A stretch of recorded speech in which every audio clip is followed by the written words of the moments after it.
powers to be. Thank you, Edgar. This is an amazing fight, the perfect fight, in the perfect time between two of the most game guys in the lightweight division. Here we go!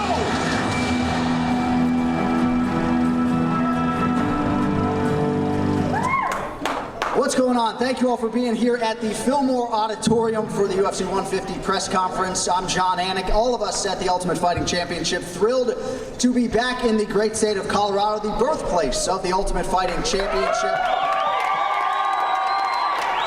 As many of you know, it all began with UFC 1 in 1993. UFC 2 was actually held in this very building in 1994. Last year, we returned for UFC 135. That was our 5th show here in Colorado, and thanks to your great response, here we are back in Denver less than a year later. We have got a great fight card for you Saturday night at Pepsi Center. Features some local flair in both the co-main and the main events. UFC 150 headlined by two of MMA's most crowd-pleasing fighters in what is a rematch of one of the best fights we have seen thus far in 2012. This time, though, for the second meeting, Benson Henderson is the champion. He makes his first title defense against the former champion, Frankie Edgar. 5 fights for you on pay-per-view on Saturday beginning at 10 p.m. Eastern, 7 p.m. Pacific. The UFC 150 prelims start on FX 8 p.m. Eastern, 5 p.m. Pacific. UFC.com has any other viewing information you may need. Also, tickets are still available from the Pepsi Center box office. You can also get them online at tickethorse.com. All right, now it is time to introduce the stars of the show.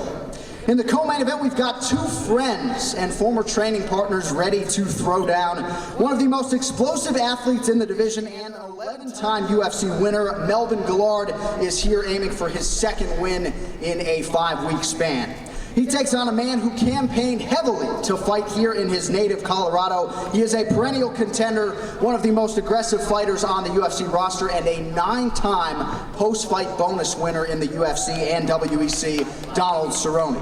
And in our main event, it is a rematch of the UFC 144 title fight from Japan back in February. Frankie Edgar reigned atop the UFC's lightweight division.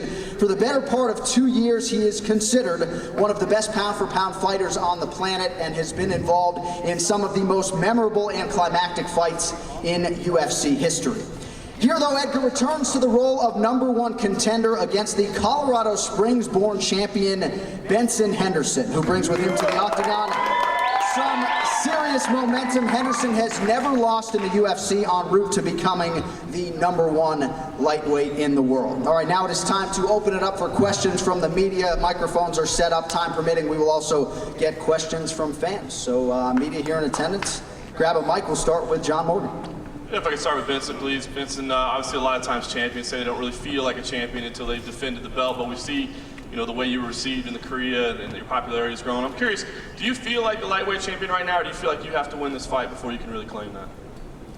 No, I definitely feel like a lightweight champion, but I definitely feel like after I cement it and defend it one time, it'll be that much better, but no, I definitely feel like a champ, yes. And I was reading in the media notes that you said that you want your name to be like Joe Louis, Muhammad Ali, where people, associate you with that lightweight title. Is that the way that you've always, felt and focused for your entire career? Or is that something new now that you've been crown champion? No, it's not anything new. Like I said, people have long-term goals. Like if you're a business, your long-term goal should be a Fortune 500 company, right? So at some point in time, you want to get bigger and bigger and better, make more money, that sort of stuff. My long-term goal has always been, since I first started fighting, I was, out here in Denver when I first started. I got beat up by a lot of these guys out here and stuff, but my long-term goal was to be the best, period. So having that goal, I'm not looking past anybody before then, but those are my long-term goals, yeah. To do it like Joe Louis, control that weight class. Thank you. And one for Frankie, if I could. Frankie, obviously, big opportunity here for you. Even with the lightweight title on the line, you have to answer questions all the time about 145. Dana tells you should go to 145. It's always there. How sick are you of having to answer those questions? Is that any of your motivation at all to get all of us to shut up, Dana to shut up, and everybody to quit asking you? Do you think about that in this fight, or is it simply Ben Henderson? Yeah, it's just Ben Henderson. I'm definitely sick of answering it, but you guys ain't sick of asking it, So it is what it is, You guys keep asking, I'm gonna keep telling you the same stuff.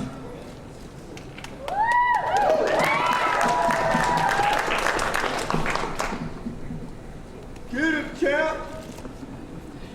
Hey guys, Ron Kruk with Inside MMA. Question for champion Benson Henderson and Frankie Edgar. Guys, anytime there's a sporting event here in Denver, the altitude questions come up.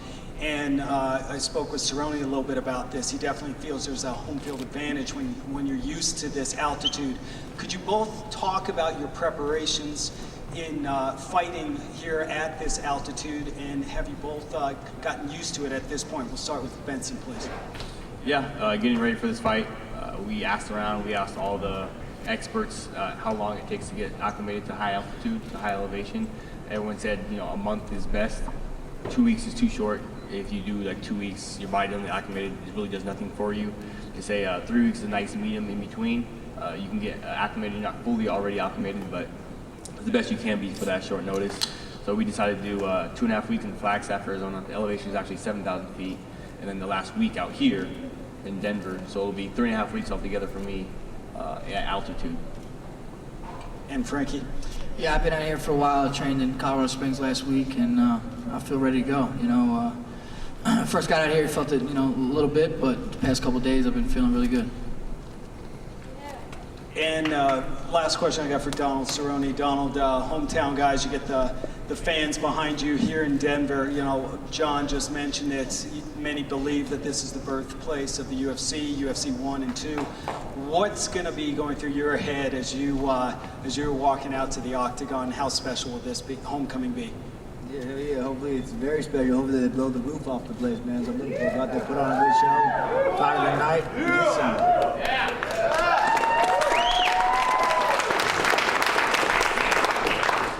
All right, guys, this is Rafa from Univision. Question for both guys in the main event. First, you, Frankie. Another question on the 145, but on a different style. You know, you beat BJ Penn, then you gave him the rematch, then you fought Maynard twice. Was there ever a thought on your side after? I guess you got something from the UFC telling you if you wanted to go down to 145, but were you at any time thinking about going down, or were you set on getting the rematch with Benson Henderson? Yeah, I was pretty set on getting the rematch. You know, the fight didn't go my way last time. I wanted a chance to, I guess I wanted a redo, and here we are. How about you, Benson? Your question is basically in a different style, because I guess everybody's going to ask you always about Anthony Pettis. Do you feel like you have to beat Anthony at some point, whenever he's ready, in order to really feel that you got to know that? I think Cowboy just said he has him first, but at some point in time, Anthony and I will dance inside of the cage again.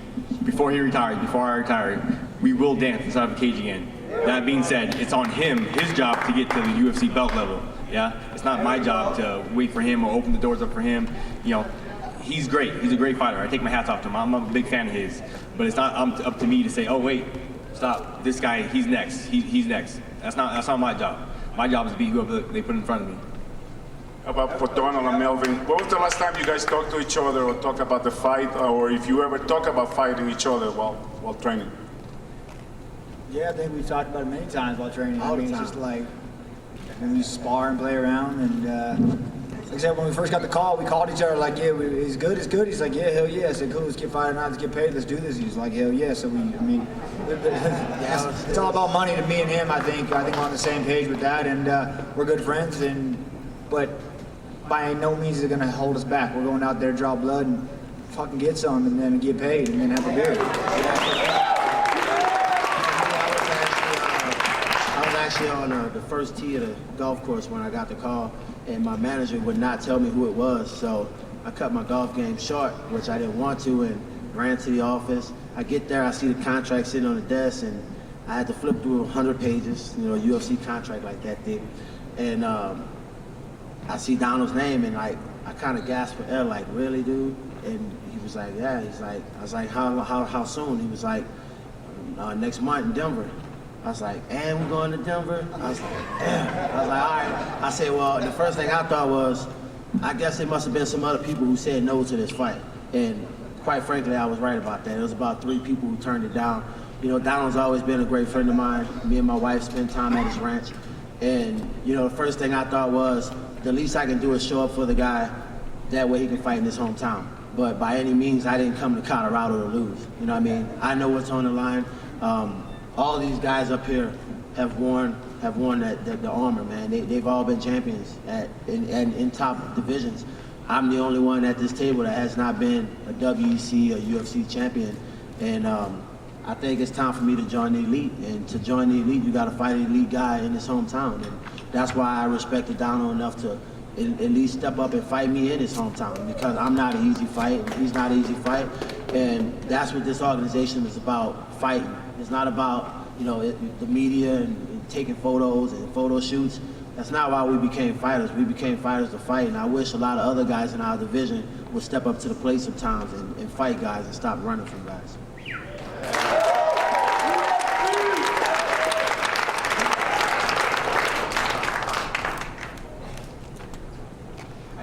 Raj Gary with Fightline.com. Kind of on that same topic to both Melvin and Donald, how different was it preparing for this fight as opposed to your other fights, preparing for someone that you know so well? It's been, it's actually been fun for me. You know, I haven't been stressed about anything. You know, the Camoas fight, you know, I was coming off 2 losses, so, you know, it was like, I gotta survive, but I gotta win. But at the same time, I was still trying to make the fans happy and put up a good fight, you know. You know, honestly, coming into this fight with Donald, I'm expecting a 3-round brawl. Like, I'm expecting it to be one of the hardest fights. I woke up this morning and told my wife, you know, I don't even think I might want to go out Saturday night after the fight. You know, me and Donald are supposed to have an after party together, and if I'm pretty banged up, I might just want to lay down and sleep, you know what I mean? So that's what I want to give to the fans, you know what I mean? I want to throw my body into sacrifice and give the fans what they want to see, and give Donald the fight he wants. You know, this is his hometown, so I don't want him to be cut short of anything out here. I want to give him 150% of me, and I know he'll give it back. So we definitely want to be fighter tonight. I got a question for Donald. All right. I mean, as far as training went, I just trained my ass off, man. Did a lot of running, trying to get in shape so I can go 3 rounds hard, just like you said, fight of the night, baby.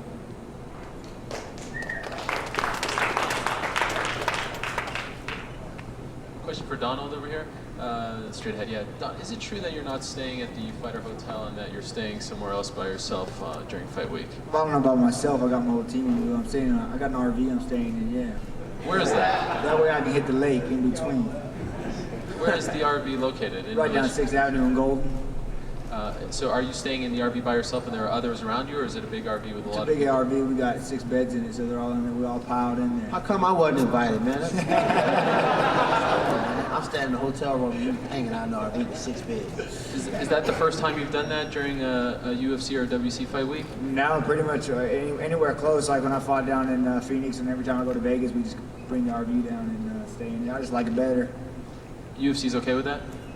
I didn't even give them the option to not be, I guess. I don't know. Are you doing like water sports and all that kind of stuff? Yeah, I love the water sports, so Yeah. I bring my boats down here too, so whenever we're not here, we're on the lake.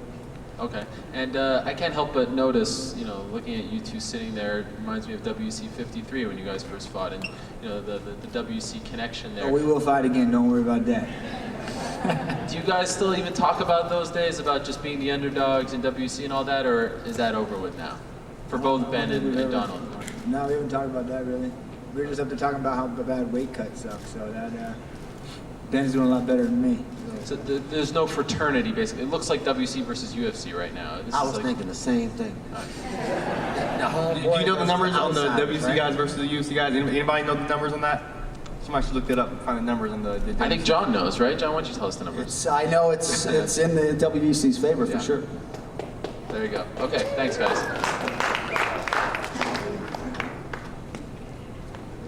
Hey, Connor Cordova, MMA Weekly. This is a question for Donald. You've spoken pretty openly about going out there and banging. Greg Jackson's pretty known for his game plans. How much game planning actually went into this fight?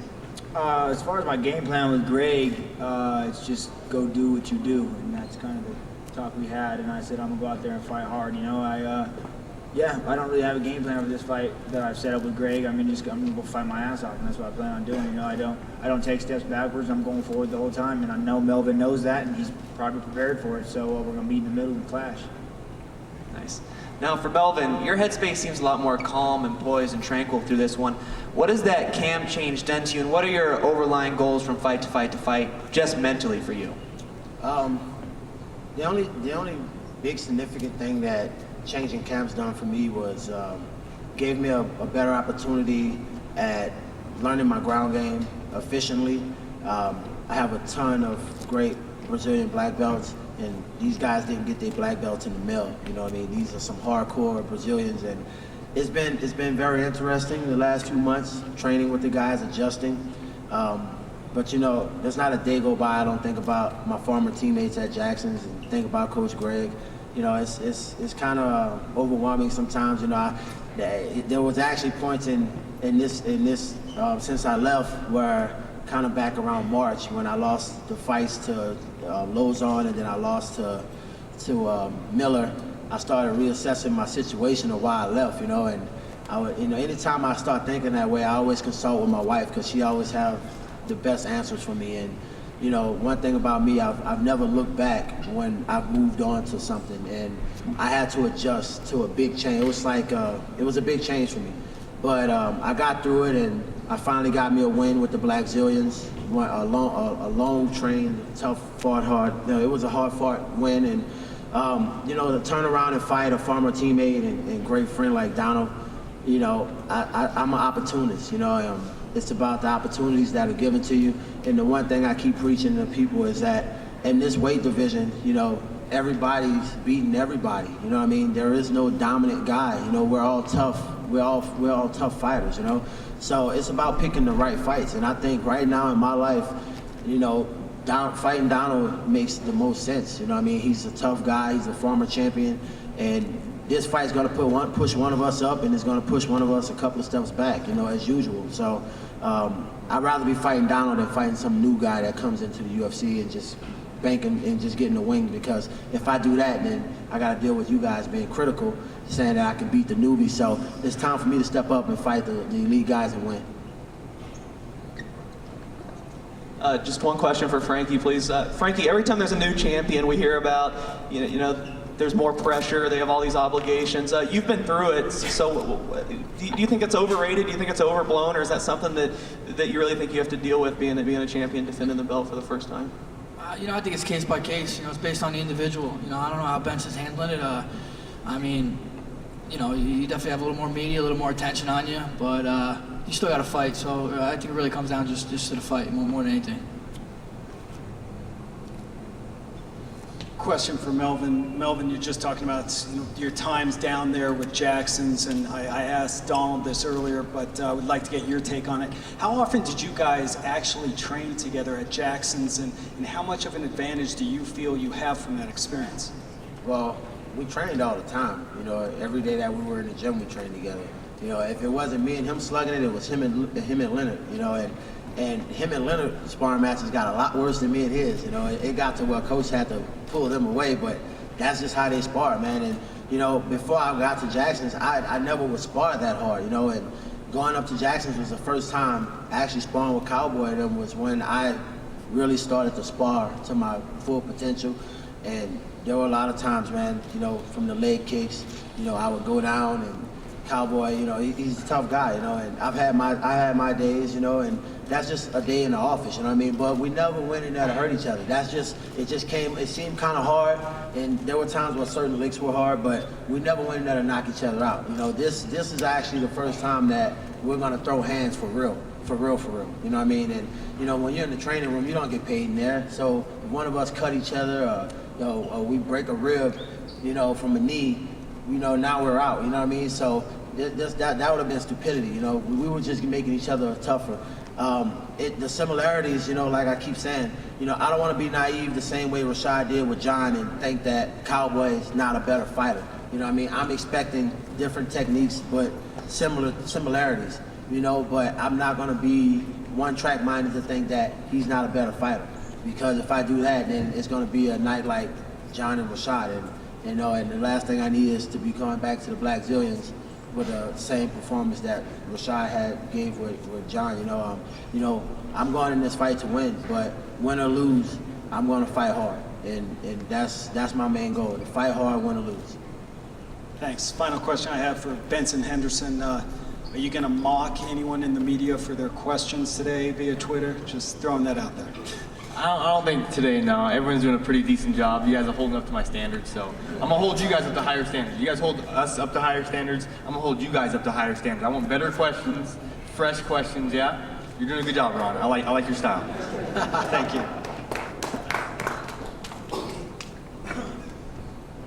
This is James with MMA Meltdown, and the question's for Donald and Melvin. First of all, Donald and Melvin, nice accessories. I like the hat and the glasses. So, but what I was gonna ask is, so we've talked about you guys being good friends and stuff, but and you're not looking past each other. But with a win, where does this place each one of you?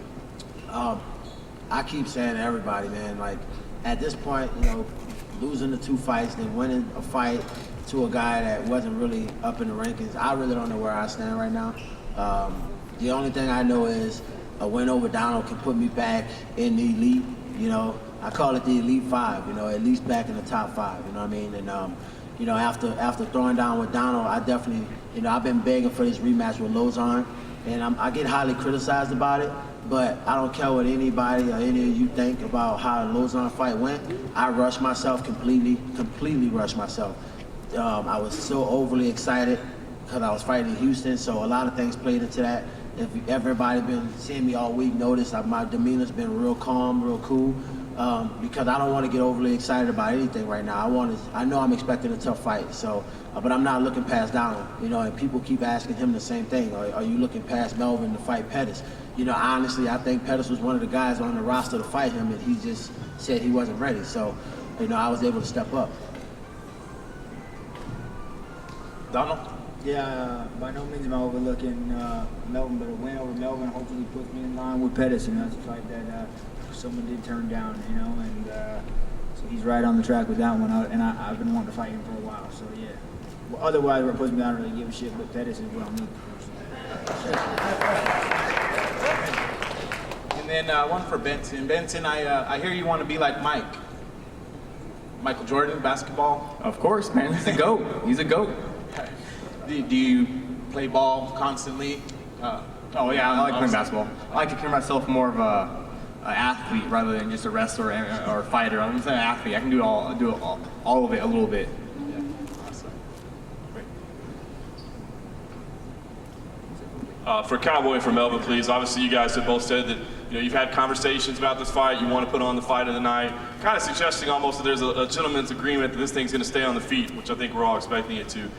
Is there anything like that in place? Have you gone that far and said, hey, let's never take this thing to the ground? And as respectful as you are of each other, if somebody shoots and isn't willing to stand in the pocket, will you lose some respect for him? Well, for me, it's an MMA fight. It's not a kickboxing match. You know what I mean? So I'm expecting an all-around fight. I'm not coming into this thinking that it's just going to be a 3-round stand-up fight. There's going to probably be some takedowns, some takedown defense. I got to watch the countdown on my phone this morning. And I heard Donald say a few times, I hope I've been working on my takedown defense and my submission defense. So, the guy's talented in every angle. I'm a very dangerous opponent for him because I do hit hard, and he's fought a lot of tough guys, but I still consider myself to be the hardest hitter in the lightweight division. And a lot of people, think otherwise, but everything works one way until you get hit a certain way, And the same thing goes for me working on checking leg kicks, If I take too many leg kicks to the wrong area, of course I'm gonna try to take them down. I'm not gonna stand there and just keep getting kicked to where I'm black and blue, you know what I mean? So it's an MMA fight, but we do want to come in and bang. When we say bang, we want to bang from every angle. Whether it's ground and pound, whether it's him trying to submit me, that's banging. We just going in the fight and give you guys the show that you want to see. Cowboy, does that sum it up for you as well, or do you want to add anything? Yes, that sounds about right. I'm coming. Will it stand probably 3 rounds? Shit, I don't know. Maybe. I don't know. I'm going to go where it goes, and I plan on coming out and throwing down. So like he says, wherever it goes, it goes.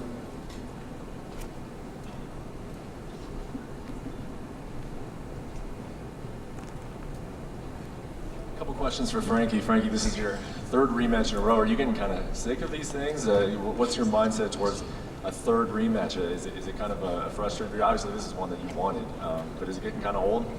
Yeah, it's tough fighting guys back to back, but since I've been doing it, I'm kind of used to it. It's kind of comfortable to me right now. But Yeah, you know, you look forward to a new opponent, but just how it happens when we find the same guy again. You were having those conversations with Dana and the UFC trying to talk your way into this rematch. What were some of the reasons that they had for not wanting to do it? Obviously, 145 seemed like something, but did they ever bring up, you know, you've had 2 rematches, we got to get this lightweight division moving? Was that a concern of theirs at all during those discussions? No, you know, I think Dana just, you know, thought I'd be a good fit at 45, you know. He's been stressing that kind of since day one, but, you know, I've been, you know, pretty strong, fast, and staying at 55, and, you know, I just felt that, you know, I just wanted that rematch, you know, and he granted it to me. It's not like I had to beg him or anything, you know. He just told me he wanted to let me know his reasons. I let him know my reasons, and here we are. For Melvin and Donald, what's it been like for you guys as contenders in this division?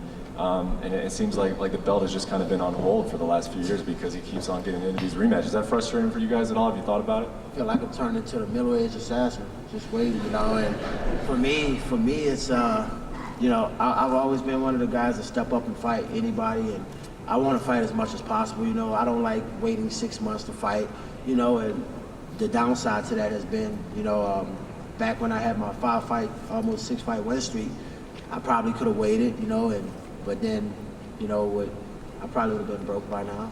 So I decided to just keep fighting. You know, I love to fight, man, you know what I mean? And I just feel ultimately when it's my time to be champion and I get that opportunity to fight for the belt, I want to at least say I know I'm prepared and I'm ready, you know what I mean? And that's why I take every fight as a championship fight, especially a fight with Donald, you know.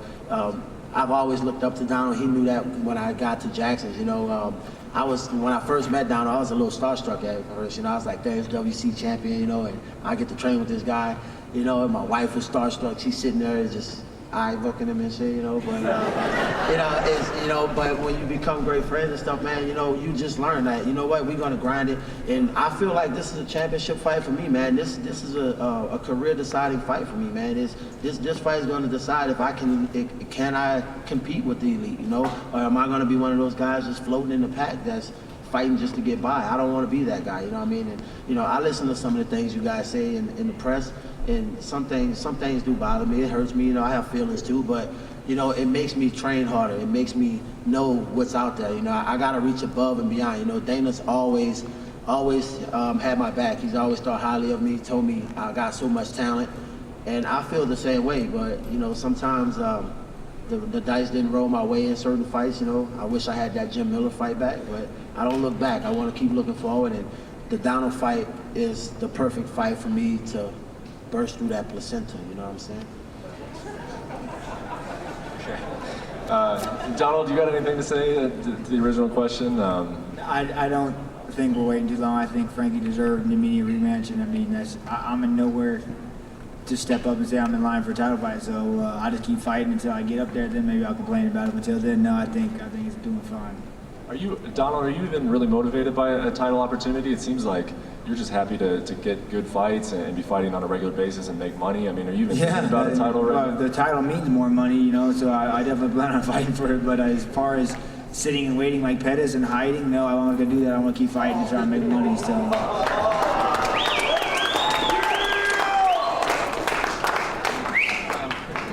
My question is for Frankie. You always seem to fare better in your rematches than from your first fights. Do you think you just learn a lot more by being in the cage with someone than other fighters do? I don't know if I learn more than others, you know. I think I do well at adapting, and I got to kind of give it up to my team. I think they do a really good job of assessing the fights and making little adjustments, and I'm able to apply it. I have a question for Ben and Frankie. We can start with Ben first. Yesterday there was some pretty big news about John Jones signing with Nike, and I'm just wondering, as champion of the lightweight division, is that something that you strive for as well? He's talked about this a lot in the past, and I'm wondering if you feel as though you're close to something like that. Is that something that you feel like you need to validate your career? Is this a goal of yours? Just curious as the champ. For me, I do like Nike, obviously. They're a great brand. They've done a great job of branding themselves. You see the swoosh, you know exactly what it is. But for me, it's more about that broad mainstream appeal. I want to have a broad appeal all throughout mainstream. I want companies who've never sponsored MMA before to look at, oh, hey, maybe we might get into that, or that guy might be good to sponsor. Oh, he does MMA. Oh, cool. We know that's what he did. But I'm looking for that broad appeal. for mainstream sponsors, like, you know, oh, that's a viable sponsorship right there that we're looking into. Nike particularly, I'm not really. For me, it was never like a dream to be sponsored by Nike or anything like that. But I will take some Nike checks. I mean, and he is wearing Nikes right now too. I am. Report. It's true. When you say, but yeah, I'll take some checks from, you know, any mainstream guys that want to sign something. You know, definitely I'll take it. When you say a broad appeal and bigger companies, do you mean outside of athletics? Like, are you talking like you want GE, Home Depot? Come on, name them down the line, man. There's a ton of you know, big, huge corporations that I think could honestly benefit from having a, you know, sponsorship in MMA. What about you, Frankie? Yeah, I mean, you know, who would want to be sponsored by, you know, a big corporate sponsor like that? And I think, you know, with John Jones getting this Nike, hopefully, you know, at least if we don't go outside athletics, but maybe Adidas, Reebok, Puma, these other you know, athletic brands would want to get into this. When you were champion, did any of those companies at least start talking to you about that? No, unfortunately not. But yeah, you know, Nike would be sick. You know, I mean, you know, Nike always has the best athletes, so that's why they went after John Jones. You know, they go after Jeter and Jordan and Roy Jones Jr. at the time. You know, and I think John Jones is a great fit for him. Thanks, guys. All right, we are going to now open it up to some fan questions, and I know we've got a pack over there, so we'll get that microphone going. Hi, my name is Jaden Mueller. I'm going to be the first female UFC fighter when I'm older. And my question is for Frankie. Frankie, what would it mean to you if you won back the belt in the birthplace of the UFC? I think it'd be huge, you know. Obviously, you know, like you said, it's the birthplace of the UFC, and you know, winning this belt the second time, I think would probably mean more to me than it would win the first time. So, I hope to see you in the UFC someday. Thank you.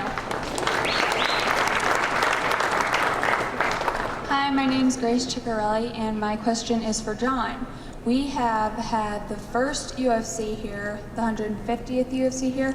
What are the chances of us having the 200th UFC here?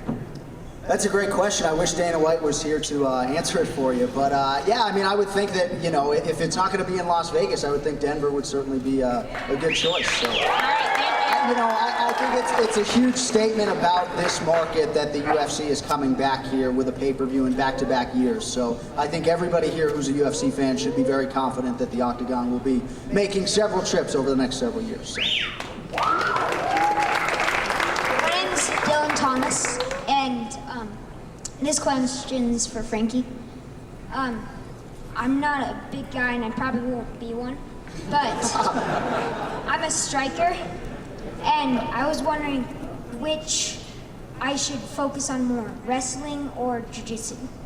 I think you should focus on both, and it doesn't matter that you're little, all right? I don't care what any of these reporters tell you either, all right?